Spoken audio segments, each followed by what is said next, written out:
അസ്സലാമു അലൈക്കും വറഹ്മത്തുള്ളാഹി. അൽഹംദുലില്ലാഹി അസ്സലാത്തു വസ്സലാമു അലാ മൻ ലാ നബിയ്യ ബഅദ. ബഹുമാന്യരായ സഹോദരങ്ങളെ, കേരളത്തിൽ ഖണ്ഡന പ്രസംഗങ്ങളെ കൊണ്ട്, വാദപ്രതിവാദങ്ങളെ കൊണ്ട്, എഴുത്തുകുത്തുകൾ, പരസ്പരം സംഘടനയുടെ അനുയായികൾ തമ്മിൽ നടക്കുന്ന എഴുത്തുകുത്തുകളെ കൊണ്ടൊക്കെ ഒരുപാട് മാറ്റങ്ങൾ ഉണ്ടായിട്ടുണ്ട്.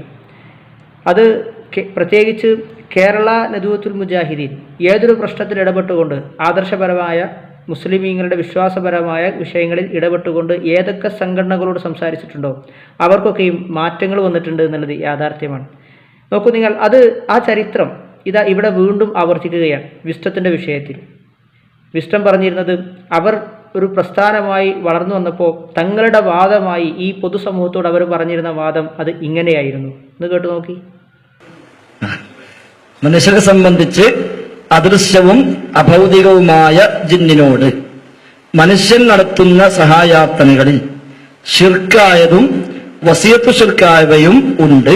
അതിനാൽ എല്ലാം ഹറാമാകുന്നു. അന്ന് കേരള നദുവത്തുൽ മുജാഹിദീൻ അവരോട് പറഞ്ഞത് അത് ഷിർക്കാണ് കൂട്ടരെ എന്നാണ്. ഏത് മനുഷ്യനെ സംബന്ധിച്ച് അദൃശ്യവും അഭൗതികവുമായ ജിന്നിനോട് ഒരു മനുഷ്യൻ സഹായാർത്ഥന നടത്തിയാൽ അത് ഷിർക്കാണ്. അന്ന് ഇവർ വാശിയും വക്കാണവും കാണിച്ചു. ഇവർ വിശുദ്ധ ഖുർആനെ ദുർവ്യാഖ്യാനിച്ചു. വിസ്റ്റമിലെ ഒരുപാട് പാവപ്പെട്ട ആളുകൾ ഇപ്പോഴും അത് സത്യമെന്ന് വിശ്വസിച്ച് അവരുടെ കൂടെ കൂടി. എന്തായിരുന്നു? അത് ഷിർക്കാകാത്ത ഒന്നുണ്ട്. അവരുടെ പുസ്തകങ്ങളിലൂടെ അവർ എഴുതി അല്ലേ. അവസാനത അവർ അന്ന് കേന്നം പറഞ്ഞ ആ കാര്യത്തെ ഈ ഫൈസൽ മുസ്ലിയാർ അംഗീകരിക്കുകയാണ്. അതായത് ഗായിബായ ജിന്നാണോ, ഗൈബ് എന്ന് പറഞ്ഞാൽ മനുഷ്യനെ സംബന്ധിച്ച് അദൃശ്യ അഭൗതികവുമായ ജിന്നാണോ അത് പച്ചയായ ശിർക്ക്. ഇതാ കേന്നം പറഞ്ഞ അതേ കാര്യം ഇയാൾ പറഞ്ഞു. ഒന്നുകൂടെ കേട്ടോളൂ. ഇനി ജിന്നുമായി ബന്ധപ്പെട്ട് എന്തെങ്കിലും ഒരു സഹായത്തേട്ടം പറ്റുമോ? ഞാൻ എൻ്റെ പ്രസംഗത്തിൽ തന്നെ പറഞ്ഞു, ഇല്ല. നമുക്ക് ആപേക്ഷികമായി ഗായിബാണ്. ഗായിബിനോട് തേടിയാലോ ഷിർക്കാണ്. അതുകൊണ്ട് ജിന്ന് സാധാരണ ഗായിബാണ്. ആ ഗായിബായ ജിന്നോട് എന്ത് തേടിയാലും ഷിർക്കാണ്. മൊഹീദ്ദീൻ ഷെയ്ഖ് മയ്യിത്താണ്. ആ ഷെയ്ഖിനോട് എന്ത് തേടിയാലും ഷിർക്കാണ്. ഇനി ഹയ്യും ഹാദറുമായ ഇൻസോ ജിന്നോ ഏതാണെങ്കിലും അള്ളാഹ്ക്ക് മാത്രം കഴിയുന്ന കാര്യമാണോ തേടിയത്, അത് പ്രാർത്ഥനയാണ്. ഇതാണ് ഇതിന്റെ മാനദണ്ഡം. കണ്ടോ, ജിന്ന് മനുഷ്യനെ സംബന്ധിച്ച് ഗായിബാണ്. ഗായിബായ ജിന്നാണോ ഷിർക്കാണ് ആ സ്ഥാനത്ത്. ഇനി എന്തിനാ ചങ്ങായിമാരവിടെ നിൽക്കുന്നത്? പിരിച്ചു വിട്ടൂടെ? അടിസ്ഥാനപരമായ ആദർശത്തിൽ അതാ കേരള നദുവത്തുൽ മുജാഹിദീൻ എന്തൊരു നിലപാട് സ്വീകരിച്ചോ അത് പറയേണ്ടി വന്നു. കാരണം എന്താ? തെളിവില്ല, ഖുർആനും ഹദീസുമില്ല. മാത്രമല്ല ഇപ്പൊ കഴിഞ്ഞ ഈ ദിവസങ്ങളിൽ നടന്നൊരു സംഭവം. അതെന്താ? ഇവര് ഏതാ കൂട്ടരെ നിങ്ങൾ പറഞ്ഞ ഷിർക്കാകാത്ത സഹായാർത്ഥന എന്ന് ചോദിച്ചപ്പോൾ ഇവർ ഉദാഹരണമായി എടുത്തു കാട്ടിയിരുന്നിരുന്നു ജബ്ബാർ മൗലവി പറഞ്ഞ അദ്ദേഹത്തിന്റെ ലേഖനത്തിൽ പറഞ്ഞ ആ വിഷയം. അത് ഫൈസൽ മുസ്ലിയാർ പറഞ്ഞ ആദ്യം കേൾക്കിങ്ങൾ. കഴിവിൽ പെടാത്തത് തേടുകയല്ല, ആ സഹായാർത്ഥന ശിർക്കുമല്ല. അബ്ദുൽ ജബ്ബാർ മൗലവി എന്താണോ എഴുതിയത് 100% ശരിയാണ്. 100% ശരിയാണ്. 2007 ഏപ്രിൽ അതിന്റെ 42ാമത്തെ പേജ്. രാത്രിയുടെ ഇരുളിൽ തപ്പിത്തളഞ്ഞ് നീങ്ങുന്ന ഒരാൾ തന്റെ തൊട്ടടുത്ത് നിന്ന് ശബ്ദം കേൾക്കുന്നു. ആളെ കാണുന്നില്ല. തന്റെ മുമ്പിലുള്ള ഈ ശബ്ദത്തിന്റെ ഉടമ ജിന്നായിരിക്കാം എന്ന വിശ്വാസത്തിൽ എന്നെ ഒന്ന് സഹായിക്കാമോ, ഒരു വെളിച്ചം തരാമോ എന്ന് ആവശ്യപ്പെട്ടാൽ അത് അഭൗതികമോ കാര്യകാല ബന്ധത്തിന് അപ്പുറമുള്ളതോ അല്ലെങ്കിൽ സൃഷ്ടികളെ കഴിവിൽ പെടാത്തത് തേടുകയല്ല, ആ സഹായാർത്ഥന ശിർക്കുമല്ല. അബ്ദുൽ ജബ്ബാർ മൗലവി എന്താണോ എഴുതിയത് 100% ശരിയാണ്.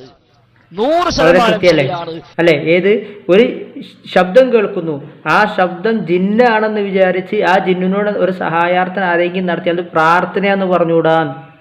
അത് പ്രാർത്ഥനയാണെന്ന് പറഞ്ഞുകൂടാ. വളരെ കൃത്യമല്ലേ? അതാ നോക്കൂ നിങ്ങൾ, ഇതേ കാര്യം അവർ പറഞ്ഞപ്പോൾ കേരള നദുവത്തുൽ മുജാഹിദീന്റെ സാധാരണ പ്രവർത്തകർ പോലും ചോദിച്ച ഒരു ചോദ്യം ഉണ്ടായിരുന്നു. അത് എങ്ങനെയാണ് ആ ശബ്ദം നിങ്ങൾക്ക് അറിയാം? ആ ജിന്നിന്റെ ശബ്ദം എങ്ങനെ നിങ്ങൾക്ക് മനസ്സിലായി? ജിന്നിനെ നിങ്ങൾ കണ്ടിട്ടുണ്ടോ? നിങ്ങൾ കേട്ടിട്ടുണ്ടോ? ആ ജിന്നിന്റെ ശബ്ദം നിങ്ങൾക്ക് എങ്ങനെ തിരിച്ചറിയാൻ പറ്റുമെന്ന് ചോദിച്ചിരുന്നു അല്ലേ.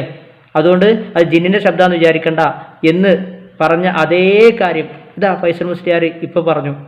അത് കേട്ടോക്കി. അതുകൊണ്ട് ജീവിതത്തിലെ ഒരു ഘട്ടത്തിലും ജിന്നുകളുമായുള്ള ഒരു ഇടപാടുകളും നമുക്ക് അനുവാദമില്ല.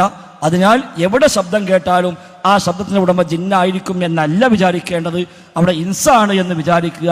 ഇനി ഇൻസാണെന്ന് മനസ്സിലായി നമുക്ക് അനുവാദമുള്ള കാര്യമാണ് ചോദിക്കാം. അതല്ലെങ്കിൽ എവിടെ വെച്ചാണെങ്കിലും തേട്ടങ്ങൾ, പ്രാർത്ഥനകൾ അത് റഹ്മാൻ റബ്ബിനോട് മാത്രം നിർവഹിക്കുക. ഹാദാ വല്ലാഹു അഅലം. എങ്ങനെയുണ്ട്? അതെ, കേരള നദുവത്തുൽ മുജാഹിദീൻ പറഞ്ഞ ആ കാര്യങ്ങൾ അതുപോലെ പറയണം. മാത്രമല്ല ഒന്നുകൂടെ അദ്ദേഹം പറയുന്നുണ്ട്. അതെന്താണെന്നറിയോ? ഈ വിഷയം പറഞ്ഞെടുത്ത അദ്ദേഹം പറഞ്ഞു, അങ്ങനെ ഒരാളോടും തേടാനോ പ്രാർത്ഥിക്കാനോ പാടില്ല, അത് അള്ളാഹിനോട് മാത്രമേ പാടുള്ളൂ അത്ര ഒരു സന്ദർഭത്തിൽ എന്ന് പറയണം. ജിന്നിലേക്ക് പോകാൻ തന്നെ പാടില്ല. അപ്പം ഷിർക്കാകാത്തൊന്നുമില്ല. ഇതുവരെ അള്ളാഹുവിനോട് മാത്രം ചോദിച്ചാലേ ഷിർക്കാവുള്ളൂ എന്ന് പറയുന്നു. അത് അള്ളാഹിനോട് മാത്രം ചോദിക്കേണ്ടതല്ലാത്തത് അല്ല. അത് അത്തരൊരു സന്ദർഭം മനുഷ്യന്റെ ജീവിതത്തിൽ ഉണ്ടാവുകയാണെങ്കിൽ അത് അള്ളാഹിനോട് ചോദിക്കേണ്ട സന്ദർഭമാണ് എന്ന് ഇയാൾ പറയാതെ പറയാണ്. ആ ഭാഗം ഒന്ന് കേട്ടോ. എവിടെ ശബ്ദം കേട്ടാലും ആ ശബ്ദത്തിന്റെ ഉടമ ജിന്നായിരിക്കും എന്നല്ല വിചാരിക്കേണ്ടത്, അവിടെ ഇൻസാണ് എന്ന് വിചാരിക്കുക. ഇനി ഇൻസാണെന്ന് മനസ്സിലായി, നമുക്ക് അനുവാദമുള്ള കാര്യമാണ് ചോദിക്കാം. അതല്ലെങ്കിൽ എവിടെ വെച്ചാണെങ്കിലും തേട്ടങ്ങൾ, പ്രാർത്ഥനകൾ അത് റഹ്മാൻ റബ്ബിനോട് മാത്രം നിർവഹിക്കുക. ഹാദാ വല്ലാഹു അഅലം. അതെ സഹോദരങ്ങളെ, ഇതാണ് അവസ്ഥ. അപ്പോൾ കേരള നേതൃത്വ മുജാഹിദീനും KJയും എന്താണോ ഈ മനുഷ്യ സമൂഹത്തോട്, കേരളത്തിലെ മലയാളികളോട്, പ്രത്യേകിച്ച് മുജാഹിദുകളോട് പറഞ്ഞത്, അവിടേക്ക് വിസ്ഡം എത്തിക്കൊണ്ടിരിക്കുകയാണ്. സന്തോഷമുണ്ട്. എന്നാലും ഇവരെ മർക്കട മുഷ്ടി കേരള നേതൃത്വ മുജാഹിദീൻ്റെ നേതാക്കന്മാരെയും പണ്ഡിതന്മാരെയും ചീത്ത പറയാൻ അത് ഇവർ ശീലിച്ചൊന്നാണ്. അത് പറയാതിരിക്കാൻ ഇവരെ അനുവദിക്കൂല, ഇവരുടെ ബുദ്ധി. അതുകൊണ്ട് തന്നെ അത് അങ്ങനെ പോയിക്കോട്ടെ, അത് പരലോകത്തേക്ക് വിടാം. എന്തായാലും വിസ്തത്തിൻ്റെ സഹോദരങ്ങളോട് പറയാനുള്ളത്, ഓരോന്നോരോന്ന് ഫൈസൽ മുസ്ലിയാർ അംഗീകരിച്ച് വരുന്നതെങ്കിലും നിങ്ങളൊന്ന് അംഗീകരിക്കണം, അത്രമാത്രമാണ്. അപ്പോൾ നിങ്ങൾ KNM പാതയിലേക്ക് എത്തും. അള്ളാഹു ഹിദായത്ത് നൽകട്ടെ എന്ന് ആത്മാർത്ഥമായി പ്രാർത്ഥിക്കാൻ. അസ്സലാമു അലൈക്കും വറഹ്മത്തുള്ളാഹി.